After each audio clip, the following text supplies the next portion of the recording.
দর্শক, বেলা ৩টায় বাজেট উপস্থাপন করার কথা রয়েছে অর্থমন্ত্রী আবুল হাসান মাহমুদ আলীর।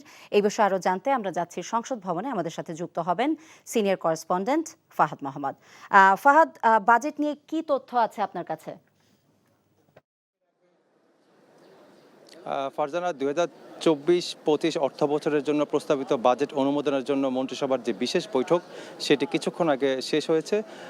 বেলা ১২টার দিকে এই সংসদ ভবনের মন্ত্রিসভার বিশেষ কক্ষে এই সভাটি অনুষ্ঠিত হয় প্রধানমন্ত্রী শেখ হাসিনার সভাপতিত্বে। কিছুক্ষণ আগে বৈঠকটি শেষ হয়েছে এবং কিছুক্ষণ আগে আমরা দেখেছি যে রাষ্ট্রপতি মোহাম্মদ শাহাবুদ্দিন তিনি সংসদে এসেছেন এবং সংসদে এসে মন্ত্রিসভার অনুমোদনের পর বাজেট প্রস্তাবে সই করেছেন। এরপর বিকাল ৩টা জাতীয় সংসদের স্পিকার শিরীন শারমিন চৌধুরীর সভাপতিত্বে এবং প্রধানমন্ত্রী শেখ হাসিনার উপস্থিতিতে ২০২৪-২৫ অর্থ বছরের জন্য প্রস্তাবিত বাজেট পেশ করবেন অর্থমন্ত্রী আবুল হাসান মাহমুদ আলী। আগামী ২০২৪-২৫ অর্থ বছরের জন্য ৭,৯৭,০০০ কোটি টাকার প্রস্তাবিত বাজেট পেশ করবেন অর্থমন্ত্রী, এমনটাই আমরা জেনেছি। এটি হবে স্বাধীন বাংলাদেশের ৫৩তম বাজেট এবং প্রধানমন্ত্রী শেখ হাসিনার নেতৃত্বাধীন সরকারের টানা চতুর্থ মেয়াদের এবং অর্থমন্ত্রী আবুল হাসান মাহমুদ আলীর প্রথম বাজেট। অর্থনৈতিক স্থিতিশীলতা, মূল্যস্ফীতি হ্রাস এবং বৈদেশিক মুদ্রা রিজার্ভের উপর চাপ নিয়ন্ত্রণের লক্ষ্য থাকবে এবারের মূল বাজেট, আমরা যেটুকু জানতে পেরেছি। এবং অর্থ মন্ত্রণালয় থেকে জানানো হয়েছে যে ৭,৯৭,০০০ কোটি টাকার বাজেটের মধ্যে রাজস্ব আদায়ের লক্ষ্যমাত্রা থাকছে ৫,৪১,০০০ কোটি টাকা এবং বাকি ২,৫৬,০০০ কোটি টাকার ঋণ নেওয়ার লক্ষ্যমাত্রা থাকবে। এছাড়া ২,৬৫,০০০ কোটি টাকার বার্ষিক উন্নয়ন কর্মসূচি এডিবি ইতিমধ্যে অনুমোদন দেওয়া হয়েছে। তো কিছুক্ষণ আগে মন্ত্রিসভার বৈঠকটি শেষ হয়েছে এবং রাষ্ট্রপতি প্রস্তাবিত বাজেটে সই করেছেন এবং বেলা ৩টা ঠিক ১ ঘন্টা পরে এই সংসদ ভবনের বাজেট অধিবেশন শুরু হবে। নাহিদ, আমরা সংসদ ভবন থেকে জানছিলাম বাজেটের খবর।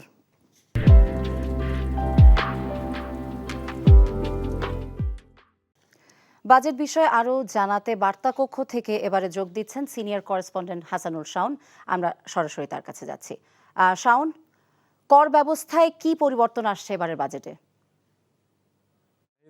আসলে বাজেটের একটি প্রধান আগ্রহের জায়গা থেকে সাধারণ মানুষের, বিশেষ করে কম আয়ের মানুষ যারা করের আওতায় এসেছেন, বিশেষ করে ইটিআইএন যাদের আছে, তো তাদের একটি জায়গা থাকে আগ্রহের যে করমুক্ত আয়ের সীমা সেটি বাড়ছে কিনা। কিন্তু আমরা যতটুকু জানতে পেরেছি যে এই ব্যাপারে তাদের জন্য খুব একটা সুখবর নেই, কারণ করমুক্ত আয়ের সীমা আগের মতোই ৩.৫ লাখ টাকাই থাকছে।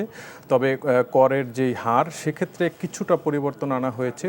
এর আগে ৩৮ লক্ষ টাকা পর্যন্ত বাৎসরিক ইনকামের উপরে 25% কর দিতে হতো, সেই জায়গাটিতে ৩৮ লাখের উপরের যে আয় সেই জায়গাটিতে নতুন একটি স্তর করা হচ্ছে।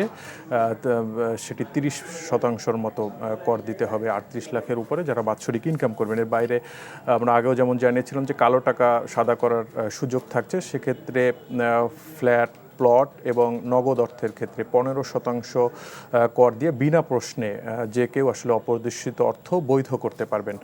আর এর বাইরে এই প্রচণ্ড গরমের মধ্যে আসলে যারা ফ্রি এসি কিনতে চেয়েছিলেন বা পরিকল্পনা করছেন তাদের জন্য কিছুটা দুঃসংবাদ হতে পারে যে ফ্রিজের দাম কিছুটা বাড়তে পারে, কারণ ফ্রিজ এবং এসির দাম কিছুটা বাড়তে পারে, কারণ এই জায়গাটিতে বিশেষ করে কম্প্রেসার সেটি অনেকটাই আমদানি নির্ভর আমাদের দেশে। তো সেই জায়গাটিতে আমদানির উপরে নতুন করে আসলে শুল্ক বসতে পারে এবারের বাজেটে। আর যারা মোবাইলে বেশি কথা বলেন বা ইন্টারনেট নির্ভরতা যাদের বেশি, তো তাদের জন্য কিছুটা দুঃসংবাদ হতে পারে, কারণ এক্ষেত্রে নতুন করে ভ্যাট আরোপের একটা খবর আমরা পাচ্ছি, যে কারণে আসলে মোবাইলে কথা বলা এবং ইন্টারনেটের ব্যবহারের খরচ আসলে মানুষের বেড়ে যাবে। আর যারা ধূমপায়ী তাদের জন্য একটি দুঃসংবাদ যে এবার এই জায়গাটিতে আসলে শুল্ক বাড়ানো হচ্ছে এবং যেই মূল্যস্তর সেই জায়গাটিতেও কিছুটা পরিবর্তন আসছে, যে কারণে আসলে সিগারেট এবং জর্দা, গুল সহ আসলে এই তামাক পণ্যগুলোর দাম বেড়ে যেতে পারে। এর বাইরে পানির filter, LED energy saving bulb, generator, বিদ্যুতের তার, আমরা দেখছি আমদানি করা juice, carbonated beverage, energy drinks, এই জিনিসগুলোরও দাম বাড়ছে বলেই আমরা এখন পর্যন্ত জানতে পেরেছি। তবে কমার তালিকাটা একটু কম। গুঁড়া দুধ, চকলেট, ল্যাপটপ, কার্পেট, রড, বার এবং অ্যাঙ্গেল, কিডনি ডায়ালিসিসের খরচ কিছুটা কমতে পারে, কারণ এখানে ফিল্টার আমদানিতে শুল্ক কিছুটা কমানো হচ্ছে। শাওন, আরেকটি প্রশ্ন আছে, আমাদেরকে জানাবেন যে বাজেটে অগ্রাধিকার পাচ্ছে কোন কোন বিষয়, এই সম্পর্কে কোনো ধারণা পেয়েছেন কি?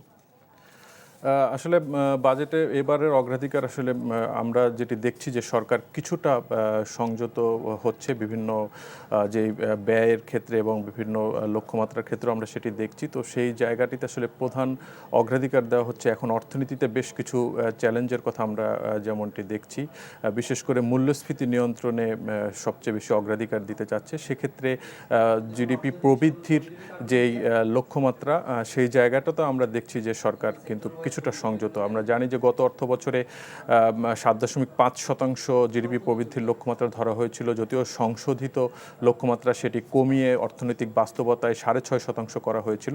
সে জায়গাটিতে আগামী অর্থ বছরে 6.75% জিডিপি প্রবৃদ্ধির লক্ষ্যমাত্রা ধরা হচ্ছে। আর উন্নয়ন বাজেটের ক্ষেত্রে আমরা যেটি দেখছি যে পরিবহন, যোগাযোগ, বিদ্যুৎ, জ্বালানি এই জায়গাগুলোতে আসলে সরকার অগ্রাধিকার দিতে চাচ্ছে। মানে এর বাইরে ভর্তুকির ক্ষেত্রেও আসলে এই বিদ্যুৎ, জ্বালানি, কৃষি এই জায়গাগুলোতেই আসলে আগামী অর্থ বছরে বেশি গুরুত্ব দেখছি আমরা, এবং ভর্তুকির পরিমাণটাও সেক্ষেত্রে কিছুটা বাড়ছে। যদিও আইএমএফের ঋণের শর্তের চাপ ছিল ভর্তুকি কমানো, কিন্তু অর্থনৈতিক বাস্তবতায় আসলে এই জায়গাগুলোতে এই ভর্তুকির চাপটা সরকারের নিতে হচ্ছে।